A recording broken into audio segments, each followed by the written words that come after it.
Clean water means life, and it's unacceptable that so many people are still without this vital resource. The Oxfam Water for Survival programme dramatically improves people's health through clean water and basic sanitation.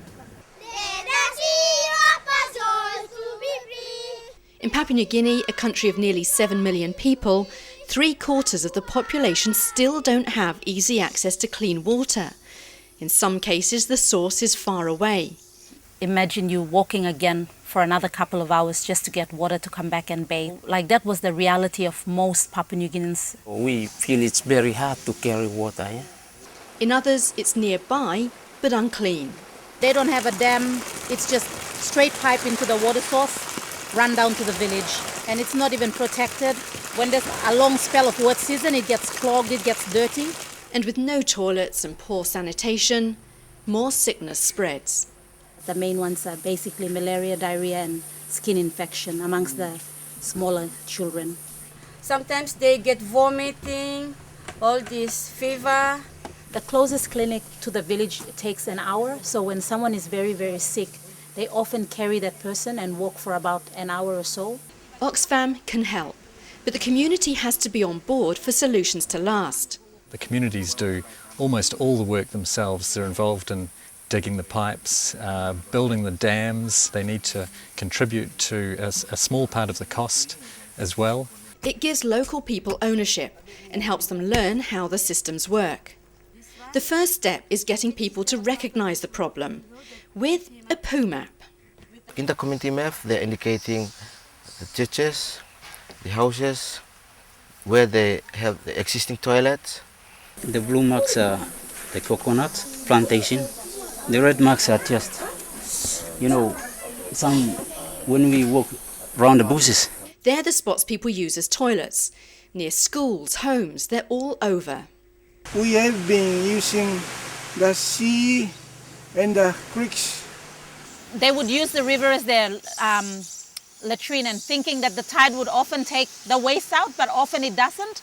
And so they've seen that it's become a really big problem. The most important thing that while they are in this activity, it's just indicating them in future they will have to build their drains. This simple tool is backed up by classes in basic hygiene. The idea is that people become aware of what the issues are around sanitation and why the children especially often get sick. Once the message is driven home, the motivation is there. Oxfam will be help us to make this toilet. My kids never used a toilet before.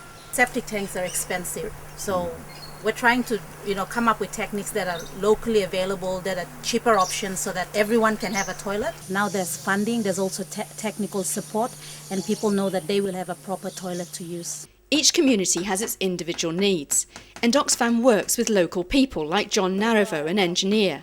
He's devised a latrine that will stand up to the sandy conditions of coastal villages. The sides of the latrine just keep falling in, so what they've done here is designed a process to ensure that doesn't happen. So they use those wooden pieces there that are circular. 10 or 20 times we can use it.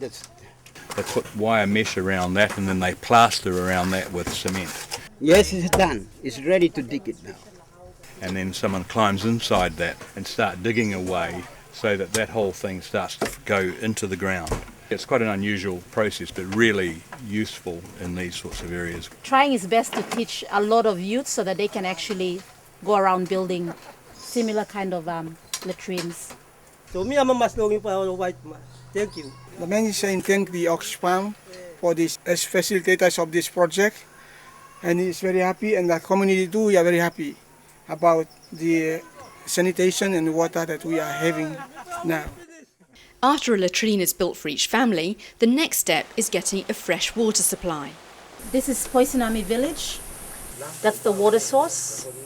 So we're going to be getting it into a gravity-fed system so that it would supply a total of 13 families and an elementary school.